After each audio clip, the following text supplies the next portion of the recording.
Restaurant food bill మొత్తం Karan pay చేశాడు. కానీ ఆ విషయం పరి జీర్ణించుకోలేకపోతుంది. మామూలుగానే తనని దెప్పుతూ ఉంటాడు కరణ్. అలాంటిదిప్పుడు ఇంకా అవకాశం ఇచ్చినట్లు అయిపోయింది. అయినా పార్టీ అనగానే తను అందర్నీ తీసుకువెళ్లకుండా ఉండాల్సింది. ఆఫీసులోకే కాఫీ సమోసా తెప్పించి ఉంటే సరిపోయేది.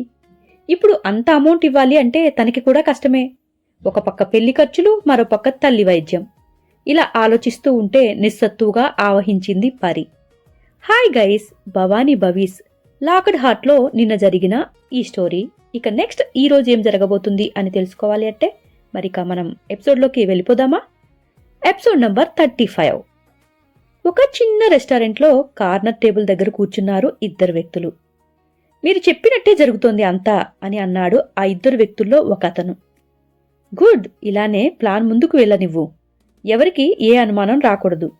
ప్లాన్ పక్కాగా నేను చెప్పినట్టు చెయ్యి. ఇదిగో అమౌంట్, మిగిలింది పని అయ్యాక సెండ్ చేస్తాను అని చెప్పగానే ఓకే మేడం అని డబ్బులు ఉన్న కవర్ భద్రంగా జేబులో పెట్టుకుని లేచి అక్కడి నుండి వెళ్ళిపోయాడు ఒక అజ్ఞాత వ్యక్తి.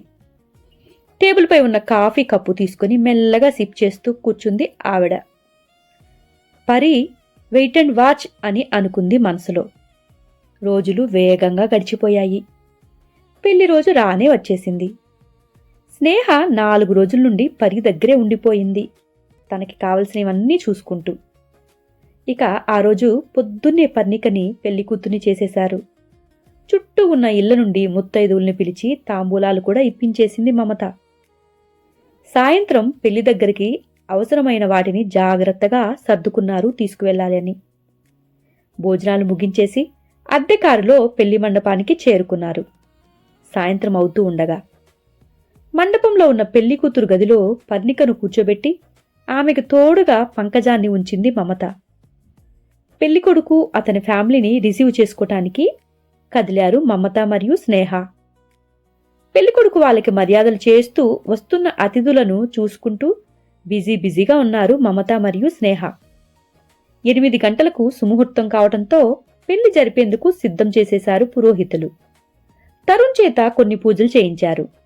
అటుపై వధువును రావాలి అన్న పిలుపుతో పర్ణికను తీసుకువచ్చారు పంకజం మరియు స్నేహ. అప్పుడే కళ్యాణ మండపంలోకి అడుగుపెట్టాడు కరణ్. అతనితో పాటు వెన్నంటి ఉండే రామ్ మాత్రం కనిపించలేదు. అతనిని చూసి స్టాఫ్ అందరూ లేచి విష్ చేస్తూ ఉన్నారు. కరణ్ వాళ్ళందరికీ తల పంకిస్తూ మొదటి వరుసలో వెళ్లి కూర్చున్నాడు. వైట్ షర్ట్, బ్లూ షూట్లో ఉన్న అతను మొత్తం కళ్యాణ మండపంలోని స్పెషల్గా ఉన్నాడు. అతను రావటంతోనే చెవులు కొరుక్కోసాగారు స్టాఫ్ అంతా. ఈ రోజుల్లో డబ్బు కోసం తిరగటం, తర్వాత బక్రాగాడిని చూసుకుని సెటిల్ అయిపోవటం చాలా కామన్ అయిపోయింది బాస్. చూడండి, అమాయకంగా పెళ్లిపీటలపై కూర్చుంది, బాస్తో రొమాన్స్ చేసేసింది అంటే ఎవరైనా నమ్ముతారా అని అన్నాడు స్టాఫ్ మెంబర్స్లో ఒక అతను. విష్, బాస్కి తెలిస్తే మన ఉద్యోగం ఊడుతుంది, అవసరమా మనకివన్నీ అన్నాడు మరొక అతను. తనకే పెళ్ళి అయిపోతుంది, ఇంకేంటి బాస్ చేసేది? ఆమెపై అంత ప్రేమ ఉంటే ఇలా చూస్తూ బాస్ పెళ్లిపీటల మీద వేరొక వ్యక్తితో తను కూర్చుంటారా? అప్పుడు ఆ పిల్ల మీద మోజుతో 1-2 వేస్ట్ వర్కర్స్ని తీసేసి ఉంటాడు. ఇప్పుడు ఎవరి అవసరాలు వాళ్ళు తీర్చేసుకున్నారు, ఇక నటించాల్సిన అవసరం ఏముంది? అయినా పరి చీరలో చాలా అందంగా ఉంది కదా, అప్పట్లో తెలియలేదు మనకి, లేదంటే నేను కూడా దానికి ట్రై చేసేవాణ్ణే అని అన్నాడు మరొక అతను. నీకు ఇలాంటి ఆలోచనలు కూడా ఉన్నాయా అంటూ ఆశ్చర్యంగా చూశాడు పక్కనతను. అవకాశం దొరికితే అందరూ నాకులానే ఆలోచిస్తారు బ్రదర్, నీకు లేదా ఏంటి ఆలోచన? నీరజ మేడం మీద నువ్వు ఎలా చూస్తూ ఉంటావో నాకు తెలియదనుకుంటున్నావా అన్నాడు చిన్నగా నవ్వుతూ. ఇక ఇద్దరు చిన్నగా నవ్వుకుంటూ భోజనాల వైపుకు వెళ్ళిపోయారు. వాళ్ళ మాటలు విన్న ముఖమంతా పాలిపోయింది మమతకు. కూతురు గురించి ఇంత నీచంగా ఇంత తప్పుగా మాట్లాడుకోవటం విని బాధపడిపోయింది. పెళ్లి కూతురిగా పూజ చేస్తున్న కూతుర్ని చూసింది ఒకసారి. స్నేహ పిలవటంతో ఆ బాధని మనసులో పెట్టుకుని స్నేహ దగ్గరికి వెళ్ళిపోయారు మమత. పరి, పెళ్లి ఇక్కడ జరుగుతూ ఉంటే మీరు కింద ఏం చేస్తున్నారు ఆంటీ, పైకి రండి అని పిలిచింది స్నేహ. లేదురా, నేను దూరంగా ఉండాలి అని అంది మమత. ఆంటీ, ఏంటా మాటలు? మీరు పరి తల్లి, పరి నుంచి మంచి కోరేవాళ్ళు. వాళ్ళల్లో ఎవరైనా మంచి వాళ్ళు మొదటివారు ఉన్నారు అంటే అది ముందు మీరే. ఎక్కువ ఆలోచించకుండా ఇక్కడ కూర్చోండి అని ఎదురుగా ఉన్న చైర్లో కూర్చోబెట్టింది మండపం పైకి తీసుకువెళ్ళి. స్నేహ అలా బలవంతంగా తీసుకువెళ్లి మమతని కూర్చోపెట్టేసరికి తను కూడా ఏం చేయాలో అర్థం కాలేదు. ఇక స్నేహ ఏమో అటు ఇటు తిరుగుతూనే ఉంది, కాని ఒక కంట కరణ్ని గమనిస్తూ ఉంది. వచ్చిన దగ్గర నుండి పరి వంకే చూస్తున్నాడు కరణ్. అతని ముఖంలో ఎటువంటి భావన లేదు. అతని మనసులో అసలు ఏముందో అసలు అర్థం కావట్లేదు స్నేహకి. పర్ణిక మాత్రం తల వంచుకొని బొమ్మలాగా పంతులుగారు చెప్పిందే చేస్తూ కూర్చుంది. ఇక సుముహూర్తానికి సమయం అయిపోయింది. 10 నిమిషాలు ఉంది అనగా భర్త రిత్విక్తో పాటు కలిసి అడుగుపెట్టింది సరయు. ఫ్రెండ్ పెళ్లి అని అతనిని బత్తిమిలాడి మరీ తీసుకువచ్చేసింది. బయట పర్ణిక ఫొటోస్తో ఎలాంటి ఫ్లెక్స్ లేకపోవడంతో రిత్విక్ అంత గమనించలేదు. అసలు రావటం కూడా అతనికి ఇష్టం లేదు. కాని సరయు ఏడవటంతోటి ఒప్పుకున్నాడు, ఎవరో స్నేహ సరయు ఫ్రెండ్ అనుకొని. సరయుతో కలిసి రెండో వరుసలో కూర్చున్నాడు రిత్విక్. కూర్చున్నాక తల ఎత్తి చూశాడు. పెళ్లిపీటలపై తరుణ్ పక్కన పెళ్లి కూతురిగా కూర్చుని ఉంది పర్ణిక. ఒక్క క్షణం వారిద్దరిని చూసి నిర్ఘాంతపోయాడు. మమత గారు మండపం పక్కన కుర్చీలో కూర్చుని కనిపించారు. ఒకప్పుడు పెద్ద అంచు పట్టు చీరలు కట్టుకుని, నుదుటిన బొట్టు పెట్టుకుని, మెడ నిండా నగలు వేసుకుని, చేతులు 2 గాజులతో నిండిపోయి చెరగని చిరునవ్వుతో ఉండే ఎంతో అందంగా హుందాగా ఉండేవారు.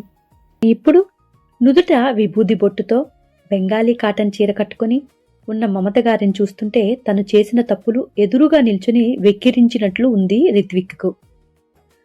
అతని దృష్టి అంతా పరి మీదకి మరలింది. ఇప్పుడు ఇలాగే పెళ్లి కూతురిలా కొత్త జీవితం గురించి సంబరపడిపోతూ పెళ్లి మండపంలో తన కోసం ఎదురు చూసింది కదా ఆ రోజు. తను నిర్దాక్షిణ్యంగా ఆమె కలలను ఛిద్రం చేశాడు. ఇప్పుడు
మమత గారికి అప్పటికీ నమ్మకం లేదు. ఇవన్నీ ఎవరైనా కావాలని చేపిస్తున్నారేమో. అబ్బాయి తల్లిదండ్రి ఇక్కడే ఉన్నారు, వాళ్ళని అడగండి. మీరైనా చెప్పండి అన్నయ్య గారు, వదిన గారు, పీటలపై పెళ్లి చెడగొట్టకండి ప్లీజ్ అని వేడుకుంది మమత. వాళ్ళు ఇతని అసలు తల్లిదండ్రి కాదు, డబ్బు కోసం నటిస్తున్నవారు. చూడండి, ఇలాంటి వాడికి ఇచ్చి పెళ్లి చేయటం కంటే ఇంట్లో మీ కూతురిగా బతకనివ్వండి అని అన్నాడు ఇన్స్పెక్టర్. తరుణ్ అతని ఫ్యామిలీ చుట్టాలుగా వచ్చిన వారిని అరెస్ట్ చేసి తీసుకువెళ్లిపోయారు పోలీసు వాళ్ళు అక్కడి నుండి. తుఫాను వెలిసినట్టు ఉంది అక్కడ. అందరూ ముఖాముఖాలు చూసుకుని పెళ్లి జరగదు కనుక వెళ్ళిపోదామని లేచారు సగం జనం. మమత అక్కడికక్కడే కూర్చుండిపోయింది బాధతోటి. ఆంటీ అంటూ ఏడుస్తూ ఆమెను పట్టుకుని ఏమి చెయ్యాలో ఎలా ఓదర్చాలో తెలియక స్నేహ కూడా కుమిలిపోతూ ఉంది. తన ప్లాన్ ఫెయిల్ అయినా కానీ పరీని ఆ స్థితిలో చూసేసరికి మహాదానందంగా ఉంది సరయుకి. రెండోసారి పెళ్లిపీటలపై పెళ్లి ఆగిపోవటం పరీకే కాదు రిత్విక్కి కూడా చాలా బాధ కలుగుతుంది అని లోపల చాలా సంతోషంగా తను క్రూయాలిటీగా ఆ సన్నివేశాన్ని అనుభవిస్తుంది సరయు. పరీని చూస్తుంటే అప్పుడు తను చేసిందే గుర్తుకు వచ్చింది రిత్విక్కి. మండపం అంతా గుసగుసలు ఆగిపోయిన పెళ్లి గురించి. అంత జరుగుతున్నా కూడా పరి ఉలుకు పలుకు లేకుండా అక్కడే కూర్చొని ఉంది, తాలిబొట్టును చూస్తూ. ఇది రెండోసారి ఇలా తాలి తన మెడలో పడకుండానే ఆగిపోవటం. రిత్విక్ లేచి నిల్చున్నాడు. అతనికి మనసు ఒప్పుకోవటం లేదు పరీని అలా చూడటానికి. అతని చెయ్యి పట్టుకుని, ఏం చేస్తున్నావు రిత్విక్ అని అడిగింది సరయు. వదులు సరయు, పరీ దగ్గరికి వెళ్ళాలి నేను అని ఆమె చేతిని విదుల్చుకొని పరీ వైపు కదిలాడు. అతను 2 అడుగులు వేయకముందే పెళ్లిపీటలపై కూర్చున్నాడు కరణ్. ఒక్కసారిగా మండపం అంతా సైలెంట్ అయిపోయింది. అందరూ ఆశ్చర్యంగా చూస్తున్నారు కరణ్ వైపు. మమత, స్నేహ కన్నీళ్లు తుడుచుకొని ఆనందం, ఆశ్చర్యంతో అర్థం కాక ఏం జరగబోతుందో అని ఆశ్చర్యంతో అతని వైపు చూస్తూ ఉన్నారు. పరి పాదాల ముందు ఉన్న తాలిబొట్టు తీసుకున్నాడు కరణ్. పురోహితుడు మంత్రోచ్చారణ చేస్తుంటే తనని నీళ్లు నిండిన కళ్ళతో చూస్తున్న పరి వైపు చూసి, నీకిష్టమేనా నన్ను పెళ్లి చేసుకోవటం అని ఒక్క మాట అడిగాడు. తల్లివైపు ఒకసారి చూసింది, తల ఊపింది పరి మెడలో ఇక 2 నిమిషాలు కూడా ఆలోచించుకోకుండా 3 ముళ్ళు వేసేశాడు కరణ్. తాలిబొట్టు చేతితో పట్టుకొని దానిని చూస్తూ ఉండిపోయింది పరి. తర్వాత జరిగే తంతు అంతా అతి సాధారణంగా జరిగిపోయింది. పంతులు గారు మంత్రాలు చదువుతున్నారు. అందరూ అక్షింతలు వేసేశారు. కొత్త జంటని ఆశీర్వదించేశారు. రిత్విక్ మాత్రం ఏమీ చేయలేక అలాగే బాధగా చూస్తూ ఉండిపోయాడు. తను ప్రేమించిన అమ్మాయి ఇప్పుడు వేరొకరి భార్య అయిపోయింది. సరియు కోపం, అసూయతో రగిలిపోయింది. కరణ్ లాంటి వ్యక్తి పరీకి భర్త అవటమా? జీర్ణించుకోలేకపోతుంది. తన మనసంతా ఉడికిపోతుంది, రక్తంలా మరిగిపోతుంది. తను వేసిన ప్లాన్ ఏంటి, ఇక్కడ జరుగుతున్నదేంటి? మమత దగ్గరికి వచ్చి ఆమె కాళ్ళకి నమస్కరించారు పరి మరియు కరణ్. మమత గారు ఎంతో సంతోషంతోటి, ఆమె పట్టలేని ఆనందంతోటి పిల్లాపాపలతో పచ్చగా ఉండండి అని ఆశీర్వదించింది వారిద్దరిని.